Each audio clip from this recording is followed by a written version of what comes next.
We are pounding them militarily. By the way, to the Houthis, this isn't a one-night thing. This will continue until you say, we're done shooting at ships, we're done shooting at assets. Trump has invoked his war powers. More specifically, he has enacted Alien Enemies Act of 1798.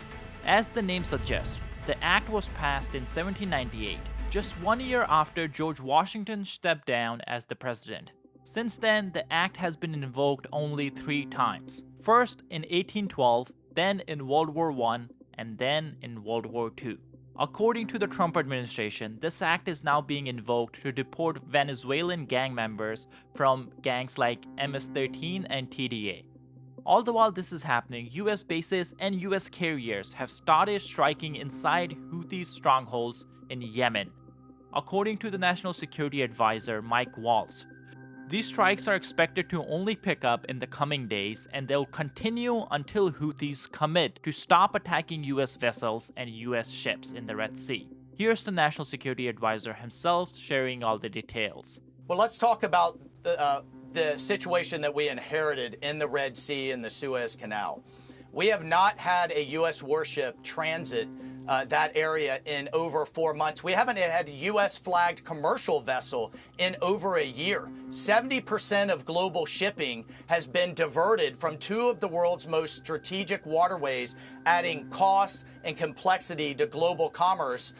That's what we inherited. The president has decided that's completely unacceptable, but we're not going to do what the Biden administration did in terms of this kind of pinprick back and forth. We hit the Houthi leadership, killing several of their key leaders last night, their infrastructure, the missiles.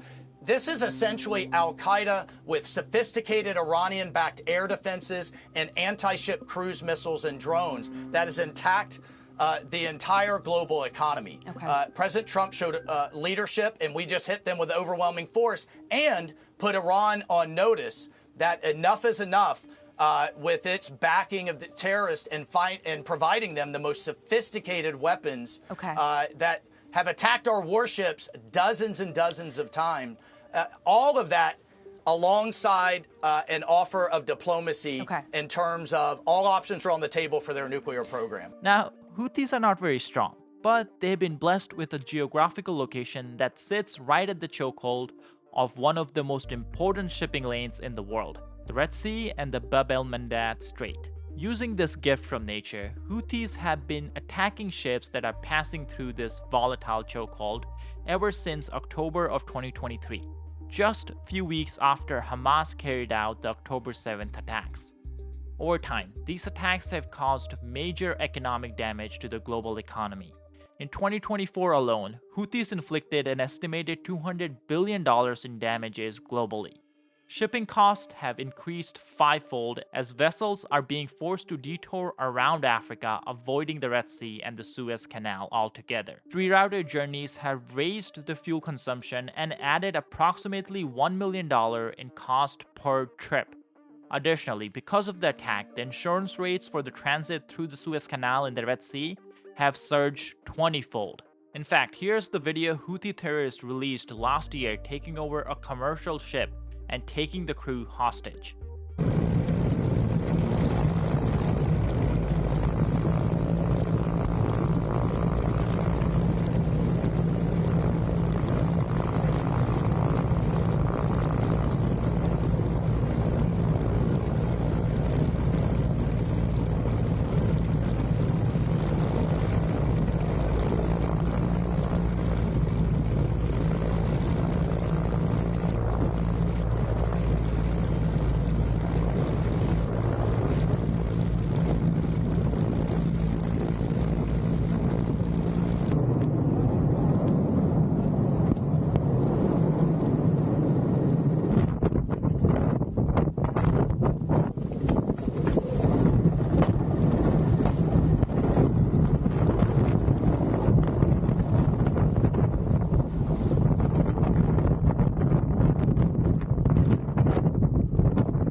True.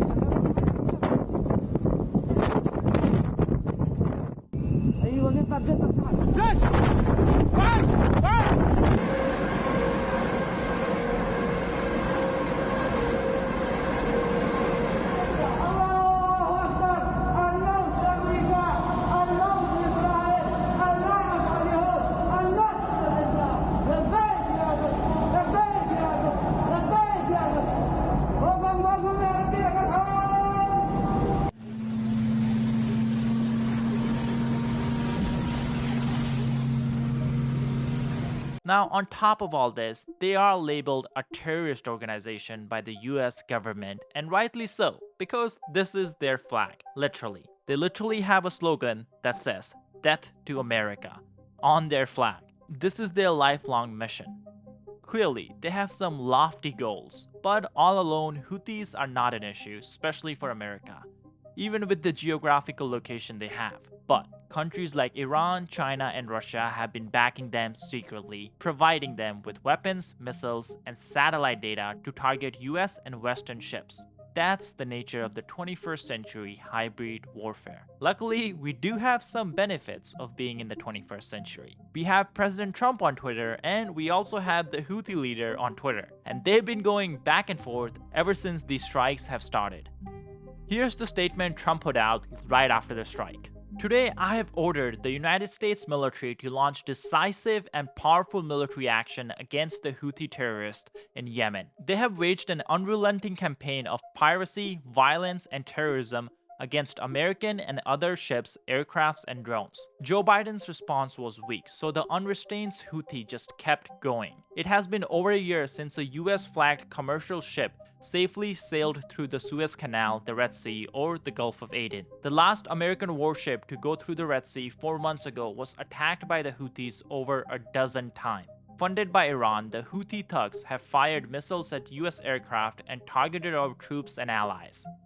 These relentless assaults have cost US and the world economy many billions of dollars, while at the same time putting innocent lives at risk. The Houthi attack on American vessels will not be tolerated. We will use overwhelming lethal force until we have achieved our objective. The Houthis have choked off shipping in one of the most important waterways of the world, grinding vast swaths of global commerce to a halt and attacking the core principle of freedom of navigation upon which international trade and commerce depends. Our brave warfighters are right now carrying out aerial attacks on the terrorist bases, leaders, and missile defenses to protect American shipping, air, and naval assets, and to restore navigational freedom. No terrorist force will stop American commercial and naval vessels from freely sailing the waterways of the world. To all the Houthi terrorists, your time is up, and your attack must stop, starting today. If they don't, hell will rain down upon you like nothing you have ever seen before. To Iran, support for Houthi terrorists must end immediately. Do not threaten the American people, their president, who has received one of the largest mandates in the presidential history, or worldwide shipping lanes. If you do, beware, because America will hold you fully accountable, and we will not be nice. Important point to point out here that many people miss is Iran tried actively assassinating Trump during the campaign season, during the elections. In fact, the situation got so bad that Trump couldn't fly his regular plane, but they kept flying the plane, pretending that Trump is using the same plane, while Trump was flying in a different plane using an alias just to avoid getting assassinated by Iranian agents here in the United States. Like, it is truly shocking how badly Iran did not want Trump to win. Now, we'll get to the Iranian response to this statement in just a second. But first, let's go over how Houthis responded, because the Houthis replied right under this tweet. That's the modern warfare and diplomacy, I guess. The Yemeni military account, which is apparently controlled by the Houthis, tweeted this. Are these the rules for the United States? Will American interest in the region be fine? No, I promise you defeat. Then they linked the image that shows all the US troops in the different bases that we have all over the Middle East. Additionally, Houthis have also announced that the US ships are now banned from passing to the Bab al-Mandab Strait and the Red Sea. The way they're acting, it's like they own the strait, when in reality, they don't even have enough firepower to control their own country. As you can see from the screen, that's the whole map of Yemen, and Houthis control around 20 to 30% of the whole thing. There's a civil war that's technically still going on in the nation. Now, to their credit, they do control the part that's right adjacent to the Red Sea, and that's a huge benefit for all the blackmail that they're carrying out against the global commerce. On top of that, they also control some of the most populated areas of Yemen, which they have used to extort the population and fund their weapons purchasing spree. Now, these weapons are not just for the Red Sea, they have also used this in the Civil War and also used this to attack countries like Saudi and Israel. The US statements after the strike has been very clear. We only have one request for them. I guess you can call it a request. But we're basically asking them to stop attacking the ships in the Red Sea. That's it. US has no interest in getting involved in the Yemeni civil war. But instead of listening to that request, the Houthis are escalating. They're saying that they're gonna deal escalation with escalation, and they have banned US ships from entering the Red Sea. I truly think that Houthis are making a grave mistake because they're not following the situation in their own neighborhood. Around 20% of the US fleet is in this area, and they're prepared to meet escalation with escalation. You guys can pause the screen and read the whole situation report, but yeah, it's a lot of firepower we have in the region. And this was the message the defense secretary sent to the Houthis. Well, it all went down because an era of peace through strength is back. Just like in his first term, President Trump had to deal with the weakness of President Obama and get rid of ISIS, and he did it more quickly than anybody else. We're sitting on 4 years of deferred maintenance from Joe Biden, where in particular, when you talk about the Houthis, they were allowed for over 100 times to shoot at U.S. Ships, to shoot at commercial shipping. 4 months ago, when we sent a ship through, it was shot at 17 times. Ships haven't been able to go through for over a year without being shot at. Freedom of navigation is basic. It's a core national interest. And President Trump has said, we will restore that, and we will be unrelenting. I want to be very clear. This campaign is about freedom of navigation and restoring deterrence. The minute the Houthis say, we'll stop shooting at your ships, we'll stop shooting at your drones, this campaign will end. But until then, it will be unrelenting. We got the reports last night, Maria. The Houthi capital felt like an earthquake. Dozens and dozens of precision heavy munitions dropping precisely on the targets that we wanted to hit, sending a very clear message. And the message is clear to Iran as well. And the president said it in his truth. Your support of the Houthis needs to end immediately. We will hold you accountable as the sponsor of this proxy. And I echo his statement. We will not be nice about it. This is not the Biden administration. The message is clear. We will come after the Houthis until they stop shooting at our ships, and the Iranians better stay out of it. Now, this firepower is not just a message to the Houthis, but also a message to Iran. And this is where I guess you can see the Iranian genius a little bit. They have created a so-called axis of resistance. They have funded groups like Hamas, Hezbollah, and Houthis, and they use these groups to attack US interests and US allies in the region. But they also maintain a plausible deniability, always claiming that all these groups that are basically Iranian puppets, Iran always says that they are all acting independently whenever there's an attack. The genius of this strategy is that Iran can attack US interests, US warships, US carriers indirectly and then not fear retaliation as much because they always claim that they weren't behind the attack. But this time the message is clear. Iran needs to stop funding these terrorist groups or there's going to be a bigger escalation. Here we have Secretary of State Marco Rubio explaining that there's not going to be any compromise with the Houthis. Either they stop the attacks on the ships or the US military will make sure that attacks never happen again. Well, first of all, the problem here is that this is a very important shipping lane, and in the last year and a half, the last 18 months, the Houthis have struck or attacked 174 naval vessels of the United States, attacking the U.S. Navy directly 174 times, and 145 times they've attacked commercial shipping. So we basically have a band of pirates, with guided precision anti-ship weaponry, and exacting a toll system in one of the most important shipping lanes in the world. That's just not sustainable. We are not going to have these people controlling which ships can go through and which ones cannot. And so your question is, how long will this go on? It will go on until they no longer have the capability to do that. Well, what does U.S. intelligence tell us at this point? Because the U.S. had been conducting strikes for some time, but has not stopped the Houthis. So what's going to be different right now? Do you have more fidelity in the intelligence that would make this more successful? Well, those strikes were retaliation strikes. So they launched one missile, we hit the missile launcher, or we sent something to do it. This is not a message. This is not a one-off. This is an effort to deny them the ability to continue to constrict and control shipping, and it's just not going to happen. We're not going to have these guys, these people with weapons able to tell us where our ships can go, where the ships of all the world can go, by the way. It's not just the U.S. We're doing the world a favor. Yeah. We're doing the entire world a favor by getting rid of these guys and their ability to strike global shipping. That's the mission here, and it will continue until that's carried out. That never happened before. The Biden administration didn't do that. All the Biden administration would do is they would respond to an attack. These guys would launch one rocket, we'd hit the rocket launcher. That's it. This is an effort to take away their ability to control global shipping in that part of the world. That's just not going to happen anymore. And it could this will continue until that's finished. It could involve ground raids? Well, those are military decisions to be made, but I've heard no talk of ground raids. I don't think there's a necessity for it right now. I can tell you that as of last night, some of the key people involved in those missile launches are no longer with us. And I can tell you that some of the facilities that they used are no longer existing. And that will continue. Look, it's bottom line, easy way to understand it, okay? These guys are able to control what ships can go through there. They've attacked the U.S. Navy 174 times. Yeah. They've attacked the United States Navy. We're not going to have people sitting around with the missiles attacking the U.S. All the while, Iran is funding the axis of resistance to attack US allies in the region. Iran is also getting closer and closer to a nuclear weapon, especially with the help of North Korea, China, and Russia.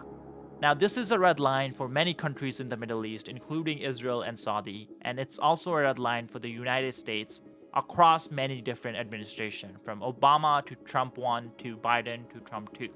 Now, this US stance makes perfect sense when you look at the Iranian foreign policy. It's just two sentences: death to America, death to Israel.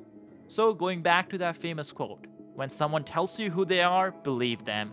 And this time, United States is not taking any risk. This is why when President Trump got into the office, he actually asked the Russian dictator Vladimir Putin to help the US negotiate a nuclear deal with Iran. Trump also in fact wrote a letter directly to the Iranian Ayatollah and IRGC where he offered them a chance to negotiate a way out of this precarious situation. He wanted to negotiate a new nuclear deal where Iran will pause enriching uranium, and in return US will lift sanctions on Iranian economy and Iranian oil industry. But the Ayatollah denied the request.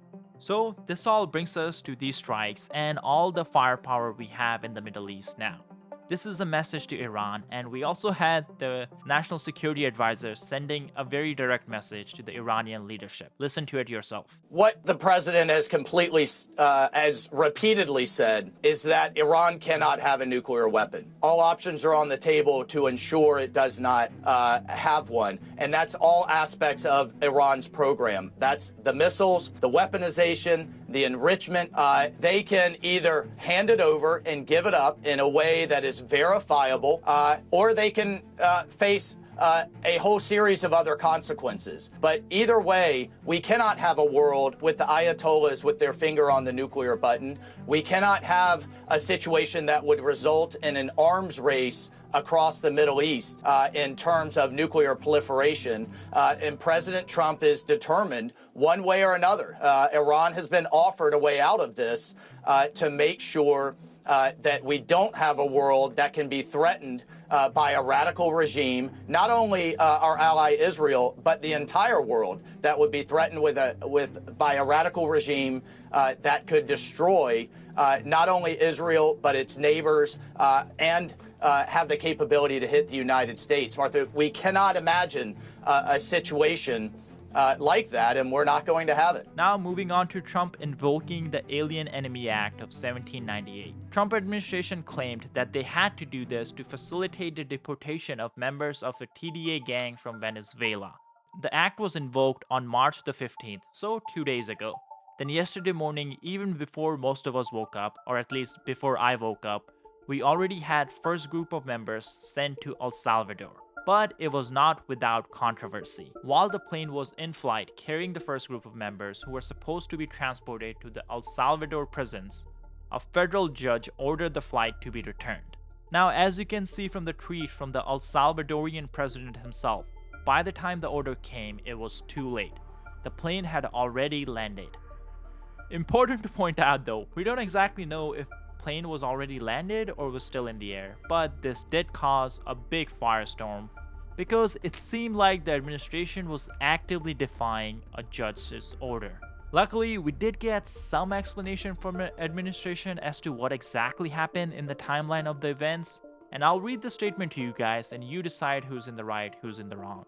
But this case is heading to the Supreme Court, so we will have a final ruling from the Supreme Court. This is what the White House press secretary said. The administration did not refuse to comply with the court's order. The order, which had no lawful basis, was issued after terrorist TDA aliens had already been removed from the US territory. The return order and the administration's actions do not conflict. Moreover, as the Supreme Court has repeatedly made clear, federal courts generally have no jurisdiction over President's conduct of foreign affairs, his authorities under the Alien Enemies Act, and his core Article 2 powers to remove foreign alien terrorists from the US soil and repel a declared invasion. A single judge in a single city cannot direct the movements of an entire aircraft carrier full of foreign alien terrorists who were physically expelled from the US soil. Now, I'm not a lawyer, but based on the reports I read, the whole argument is that the judge who ordered the pause, he never actually put it in the report to have the plane returned. He said that verbally in the court to both the lawyers, and administration is saying that they followed whatever judge put it in writing to the T, but they didn't have to follow what he said verbally.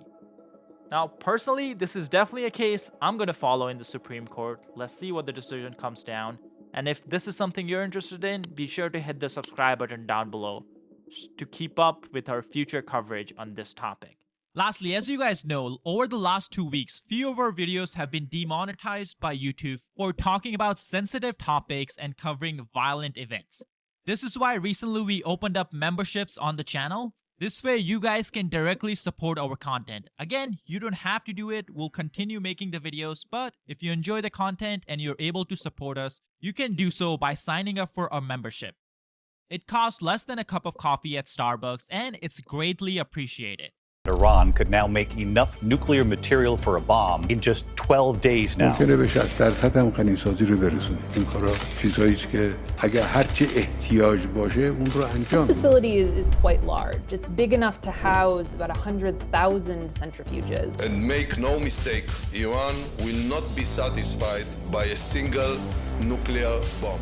A few months ago, the head of the International Atomic Energy Agency paid a visit to Iran. The reason for this visit was sinister. Just a few days earlier, news broke out that Iran may very well be close to acquiring nuclear weapons. Now, the fact that Iran is trying to do this is not particularly shocking. The first investigations into Iran's nuclear programs were already done 20 years ago.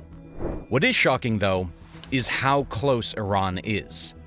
What the International Atomic Energy Agency found was that Iran possessed uranium enriched to 84%. For anyone that doesn't understand the ins and outs of nuclear science, it boils down to this. Iran can make nuclear bombs within 12 days if they wish to. And that's according to top US Defense Department officials, who are looking at the situation very closely. Now, you may think that this isn't that concerning. With the Russia-Ukraine war going on, there is more than enough to worry about when it comes to nuclear bombs. Moscow possesses the biggest nuclear arsenal in the world, with close to 6,000 nuclear warheads. But Iran getting nuclear bombs is very concerning. This change will shake the entire geopolitical landscape of the Middle East. You see, a lot of countries don't like it when Iran tries to make these powerful weapons. For one, Israel has said it would attack Iran in the scenario that it gets close to acquiring nuclear capabilities. Yes, Israel will actually send in fighter jets to attack Iran's nuclear facilities. And since Israel is a big military ally of the United States, you can see how this can go downhill very fast. The Middle East has been plagued by wars, many with the US involved in them. Add to that Iran's many enemies in the region, such as Saudi Arabia, and the chaos is complete. In this video, we're going to talk about how Iran getting nuclear weapons can spark a major conflict. We'll go over all the different parties involved in this potential disaster, and why Iran would even do this in the first place. And surprise, surprise, Russia might be helping out Iran. But Iran does have one more card up its sleeve: its newly found alliance with Russia.